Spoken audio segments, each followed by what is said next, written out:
El montañista dominicano Iván Gómez ha completado su meta de escalar la cima de las montañas más altas de los 5 continentes habitados. Iván Gómez y sus compañeros de equipo se han convertido en los héroes de miles de entusiastas del montañismo en la República Dominicana.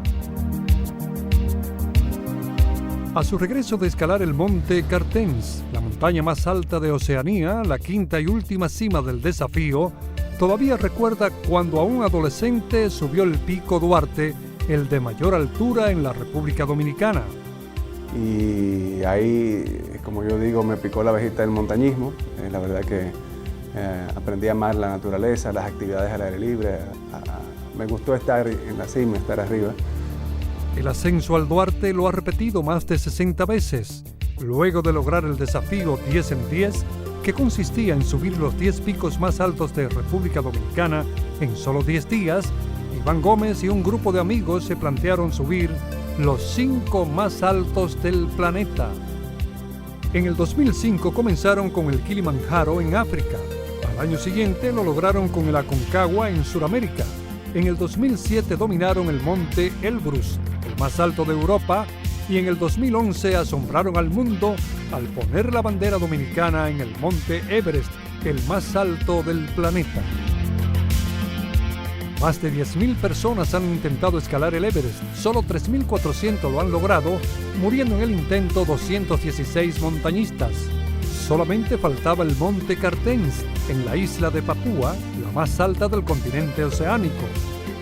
Aunque su altura es de 4.800 metros, la mitad del Everest, el Cartens es considerado el más difícil del mundo. Y Cartens está en medio del lado de Indonesia, rodeado de selva, una de las selvas más inhóspitas que hay. Hay lugares que todavía no han sido explorados e inclusive tienen tribus caníbales.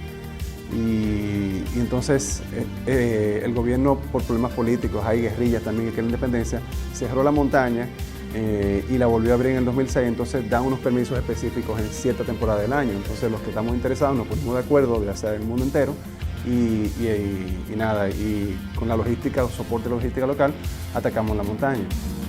La cumbre del Cartens es tan inclinada que no permite la acumulación de nieve y algunos glaciales en la altura media se han derretido por el calentamiento global. Entonces, básicamente, cuando llegas a la base de la montaña, ya dejas de caminar y empiezas a escalar. Pero antes, para llegar al pie de la montaña, se deben recorrer 10 kilómetros desde la ciudad más cercana, casi totalmente cubiertos por una tupida jungla tropical. Sí, porque no es solamente la escalada, tienes que atravesar la selva, nos tomó 7 días, travesías de 10 horas diarias, bajo lluvia, con lodo hasta las rodillas, sorteando obstáculos, manteniéndote siempre, tratando de hidratarte con calor, cuando vas ascendiendo tienes frío, pero al llegar al campamento base todavía tienes que escalar la montaña.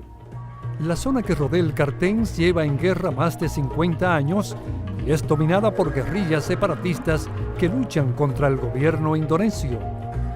En la isla de Papúa habitan 10 tribus diferentes, siendo uno de los poquísimos lugares del planeta donde aún se practica el canibalismo. También tienes que tener presente no toparte con una de esas tribus bélicas. Hay muchas que ya están civilizadas y nosotros habíamos escogido dentro de nuestro equipo de soporte integrantes de esa tribu que hablan su idioma, y en caso de encontrarnos con una tribu caníbal, bueno, ellos se entendían y rogarle a papá Dios que no pasara nada, pero nos encontramos sí con unos rebeldes. Iván recuerda como el momento de mayor tensión un encuentro con un grupo de guerrilleros que bloquearon el camino. Y fue un momento, me recuerdo, de mucha tensión, que llegamos a un arroyo y estaban estos señores ahí armados y todo el mundo empiezan a mirarnos y como a rodearnos y nada, la gente de nosotros se van a hablar con ellos. Supuestamente tú sigues haciendo lo que estás haciendo, pero un momento de bastante tensión y al final nos dejaron pasar.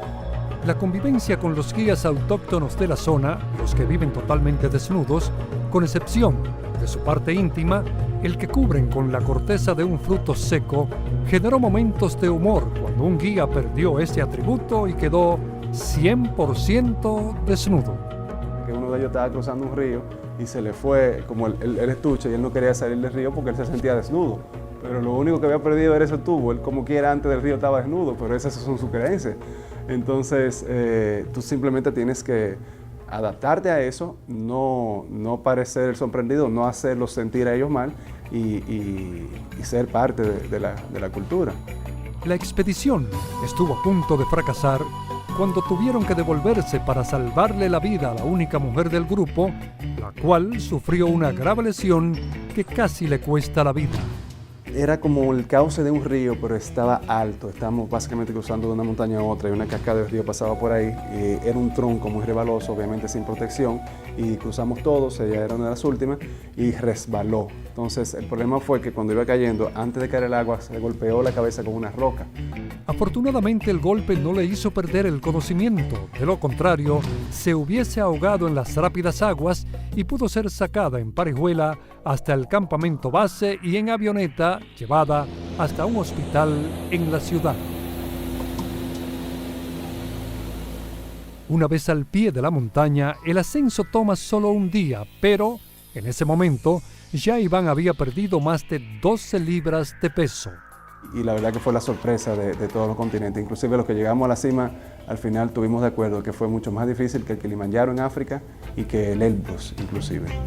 Cumplir su meta de las 10 cimas del mundo le ha planteado a Iván Gómez el cierre de su carrera como montañista extremo.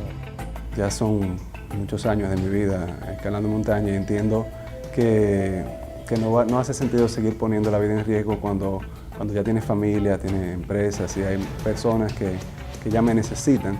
Entonces esa energía, y en vez de emplearla escalando montaña, quiero seguirla enfocando en llevar el mensaje, porque todo este proyecto, además de ser un sueño personal, es parte de un mensaje de motivación de que los dominicanos sí podemos. A lo que no renunciará es a subir al Pico Duarte y a contar sus memorias como escalador en un libro de pronta publicación.